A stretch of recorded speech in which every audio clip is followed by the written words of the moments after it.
Alrighty folks, this is Lurch from Airline Gaming and welcome back to another episode of From the Depths.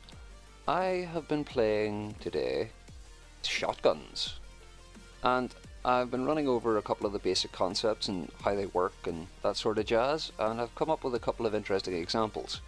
And I'm just going to run through sort of how these things work and how you can put them together yourself. First of all, like in many cases, we start with the ammo. In this case, we're using incendiary rounds. In this case, like, incendiary. I say incendiary. There are no incendiary rounds in the game yet, but they may be coming. And they will be awesome. Bye-bye, Deepwater Guard. But yeah, this is just a bunch of high explosive warheads with a shaped charge on the end. Nice sort of armor-penetrating, high explosive stuffs. Now, this one on the end here, let's get the UI on so we can see the stats, is a 146. And it's got a 6.66 second cooldown. And the cooldown in this case is the limiting factor. So it can reload faster than the cooldown. I'm pretty sure it can, because there's extra autoloaders. And the way I have designed this one is this is 4 separate firing pins, obviously with 4 separate mantlets, and each one has 2 autoloaders. They're 2-meter autoloaders just to fit the shells these need for that length of thing. But yeah, so these have 2 barrels each, and they're set to burst fire. They're not a hugely accurate round, but the reason I have 2 autoloaders is I want 2 for each barrel, or 1 for each barrel, so I can shoot faster. Now, you could of course use a bunch of coolers and lower your cooldown further, and then use twice as many autoloaders, and then you'd be able to fire your bursts more often. But this is the way I'm doing it, and I'll give you a quick demonstration fire. We'll hop over here. 4 barrels. And boom! Now I'm holding the fire key here, and you'll see just how long it takes to reload. It's like, there we go, click, off we go. And these rounds, let's find something to shoot at while I talk. This one. These rounds are pretty powerful. Let's get a bastion on them. Oof. But they're quite inaccurate. Oh, jeez. There's a big dirty hole. Yeah, they fire an awful burst at once, and they tend to disable quite a lot of weaponry and stuff on larger ships because they cascade down in a big sort of spread out arc and do loads of damage. Oof. Yeah, so this one it's not terribly practical. It's got a lot of recoil, like a really big recoil kick, and that's like because there's literally no anti-recoil things on it at all. It's kind of hard to fit them on as well because it's in separate. There are 4 separate firing pins. But yeah, that's one example of how to build one. This is another example. This is a 6 barrel, and we're using. I have got to kill that thing. Sorry. Destroy enemy vehicles. Go away. Silly slowdown. This one is configured with my lovely favourite tracers. Ruger put me onto this interesting idea of rather than using a normal tracer, just like mimicking the shell, throw an EMP on the end, make it a wee bit different, mix your rounds up a little. So these have 6 autoloaders, 1 for each barrel, and again, that allows you to burst fire very effectively. And in each round, in each salvo, it'll fire a tracer, which increases the accuracy of the shell. See where I'm going for this? And this is it's a slightly higher gauge. It's a 1.5 is a max gauge 6 barrel, and the extra autoloaders allow you to really sort of ramp up the damage. The trouble with this is, obviously, we only have 6 autoloaders for each barrel, and if we wanted to add, we'd have to upgrade to 12 to get a whole extra bunch to get a decent second salvo, and it's a lot bigger. And also, our reload time, it being a bigger shell, is a little bit higher. But let's turn the first one off, and we'll get another bastion out, and see how this one does. You're not aiming. Why have I turned the wrong AI on? Oh no! I didn't want to show you off yet. There's a teaser of this stupid thing. I'll get to this. This is actually It's an extreme example, but it is a viable way to build shotguns. So let's just get rid of that. Why are you not working? Troubleshooting time. Are connected to the main. Aha! Ah! You're connected to this AI. Right? Yes. Right, another bastion. There we go, good boy. See the lovely little tracers, and these are much more accurate and do a very nice concentrated little burst of damage in one little place. I like them very much.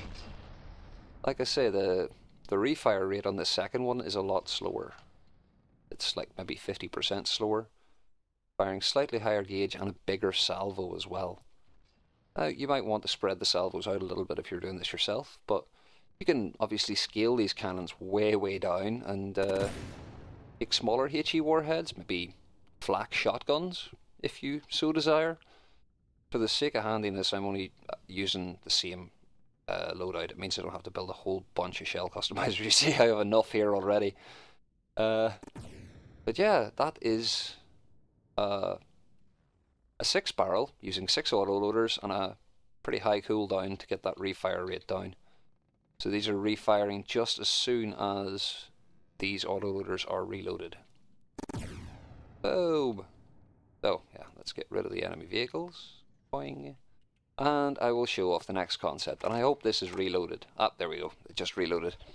So, this is a cooldown shotgun, and while these use the correct amount of autoloaders for barrels, so that you're essentially limited by your reload speed, this is also limited by your reload speed, but the salvo size is not limited by the barrels. So the more autoloaders you put on, the faster or the bigger the salvo is going to get. It's kind of infinitely scalable. Obviously, there are diminishing returns with the complexity scaler on autoloaders. So the more autoloaders you have, obviously your reload time is going to scale in relation to that. But this thing is very silly. Now the complexity timer, if I can find it, is like 2.21. And this is a 333mm. And let's just go over here and we'll see the reload time for a 333mm, okay? 29.5 seconds. Times 2.2. So it's about a minute and 10 seconds reload time. But sure, you would love to see what it actually does, right? Now, let's just make sure the AI is off. I have been testing this versus Kingsteads for fun and profit. So let's spawn in a Kingstead. Meter, Onyx Watch. Oh no, wait, I did a Bulwark. What's a Bulwark? Let's do a Kingstead this time for fun. Kingstead, Deepwater Guard. I do not want to spawn in your chair. And the first thing I want to do is turn the AI off, because this place has not got much in the lineup. Fences, and I don't want it swimming off. Now, we have a completely disabled Kingstead that's just going to sit there nicely and wait for me to shoot at it. Isn't it nice? So polite. Now, here's the big daddy. Boom! Now, these are squash heads, so they have like a spray effect on them, a bit like a frag does. That's an awfully large hole in a Kingstead. Like, it's quite a big hole. Obviously, it can only do this every like minute and a bit, but it could be, you know, quite interesting to make something like this. Obviously, on a more reasonable scale, not this ridiculous thing, because there's like, oh my god, there's about maybe 30 or 40 coolant upgrades in this, probably a lot more. It's just underneath here, yeah. Oh yeah, do you want to guess what the recoil is? 400. On account of all of these, I'm going to turn the AI off. All of these hydraulic reforce things, just as recoil dampeners, because I just wanted to see how low I could get it. It's actually not that bad, so that means you could actually use something like this as a main battle cannon. Oh, Alpha Strike, anyone? Yeah, total mess. does a lot of damage in a very small space of time. Obviously, it's less efficient than other builds, but that isn't to say it's not effective. And it is a lot of fun. But yeah, there's a couple of design examples of shotguns. Whoa, whoa, framey. Hello, anyone. There we go. Thanks for the frames. Sorry about that. Yeah, that's a couple of example shotguns. We have a 4-firing piece using double barrel. It's nice, compact little build, quite effective with about a 5-second reload. 6 seconds, I think it is. Oh my god, it's firing again. There it is. That's why it's all wrecked. Okay, before we go, let's have a look. What else did you do? Oh my god. Yeah, it's quite powerful. You can just go away. Let me finish wrapping this up. So yeah, we have a 4-barrel, our 4-firing pin with double barrels, firing with the 2 autoloaders each. And like I said, nice compact design, quite effective. We have this monstrosity, which is a 6-barrel max gauge, 150mm barrels each with 6 autoloaders firing tracers, and an EMP warhead.